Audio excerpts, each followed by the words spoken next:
ನಮಸ್ಕಾರ. ಜಿನಿ ನ್ಯೂಸ್ ವೀಕ್ಷಕರಿಗೆ ಸ್ವಾಗತ. ಇಂದಿನಿಂದ ಬೆಳಗಾವಿಯಲ್ಲಿ ವಿಧಾನಸಭೆಯ ಅಧಿವೇಶನ ನಡೆಯುತ್ತಿದೆ. ಆಡಳಿತಾರೂಢ ಸದಸ್ಯರು ಹಾಗೂ ವಿಪಕ್ಷ ನಾಯಕರು ಬೆಳಗಾವಿಯ ಸುವರ್ಣಸೌಧಕ್ಕೆ ಆಗಮಿಸಿದ್ದು ಅಧಿವೇಶನ 10 ದಿನಗಳವರೆಗೆ ನಡೆಯಲಿದೆ. ಇದುವರೆಗೂ 13 ಬಾರಿ ಉಭಯ ಸದನಗಳ ಕಲಾಪ ಇಲ್ಲಿ ನಡೆದಿದ್ದು ಪ್ರತಿ ವರ್ಷ ಚಳಿಗಾಲದ ಅಧಿವೇಶನ ಬೆಳಗಾವಿಯಲ್ಲಿ ನಡೆಯುತ್ತಿದೆ. ಕಳೆದ ವರ್ಷ ಅಧಿವೇಶನಕ್ಕೆ 15 ಕೋಟಿ ರೂಪಾಯಿ ಖರ್ಚಾಗಿತ್ತು. ಈ ಬಾರಿಯ ವೆಚ್ಚ ಕಳೆದ ಬಾರಿಗಿಂತ ಅಧಿಕವಾಗಿದ್ದು 21 ಕೋಟಿ ರೂಪಾಯಿ ಖರ್ಚಾಗಲಿದೆ ಎಂದು ವರದಿಯಾಗಿದೆ. ಬೆಳಗಾವಿ ಜಿಲ್ಲಾಡಳಿತ 12,000 ಭದ್ರತಾ ಸಿಬ್ಬಂದಿಯನ್ನು ಆಯೋಜಿಸಿದೆ. ಹಾಗೆಯೇ ಗಣ್ಯರ ಊಟ ತಿಂಡಿ ವಾಸ್ತವ್ಯಕ್ಕೆ ಎಲ್ಲಾ ವ್ಯವಸ್ಥೆಯನ್ನು ಮಾಡಿಕೊಂಡಿದೆ. ಶಾಸಕರು ಅಧಿಕಾರಿಗಳ ವಸತಿಗಾಗಿ 3,000 ಕೊಠಡಿಗಳು ಈಗಾಗಲೇ ಬುಕ್ ಆಗಿದೆ. ಸುವರ್ಣಸೌಧದ ಸುತ್ತಮುತ್ತ ವ್ಯಾಪಕ ಪೊಲೀಸ್ ಬಂದೋಬಸ್ತ್ ನಿಯೋಜನೆ ಮಾಡಲಾಗಿದೆ.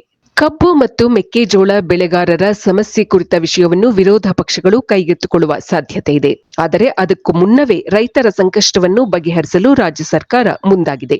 ಮುಖ್ಯವಾಗಿ ಮೆಕ್ಕೆಜೋಳಕ್ಕೆ ಸಂಬಂಧಿಸಿದಂತೆ ಪ್ರತಿ ರೈತರಿಂದ ಕ್ವಿಂಟಲ್ಗೆ 2,400 ರೂಪಾಯಿಯಂತೆ ಎಕರೆಗೆ ಒಬ್ಬ ರೈತನಿಂದ ಗರಿಷ್ಠ 80 ಕ್ವಿಂಟಾಲ್ ಮೆಕ್ಕೆಜೋಳ ಖರೀದಿಸುವ ಸಂಬಂಧ ಸರ್ಕಾರ ಭಾನುವಾರದಂದೇ ಆದೇಶ ಹೊರಡಿಸಿದೆ. ಆದರೆ ರೈತರ ಸಮಸ್ಯೆಯನ್ನು ಪ್ರಧಾನವಾಗಿ ಬಿಂಬಿಸಲು ಉದ್ದೇಶಿಸಿರುವ ಬಿಜೆಪಿ ಬೆಳಗಾವಿಯಲ್ಲಿ ಮಂಗಳವಾರದಂದು ಬೃಹತ್ ಪ್ರತಿಭಟನೆ ಹಾಗೂ ಸುವರ್ಣ ವಿಧಾನಸೌಧಕ್ಕೆ ಮುತ್ತಿಗೆ ಕಾರ್ಯಕ್ರಮ ಹಮ್ಮಿಕೊಂಡಿದೆ. ಇದು ಈ ದಿನದ ಸುದ್ದಿಗಳು. ನಿರಂತರ ಸುದ್ದಿಗಳಿಗಾಗಿ ವೀಕ್ಷಿಸುತ್ತಿರಿ ಜಿನಿ ನ್ಯೂಸ್. ನಮಸ್ಕಾರ.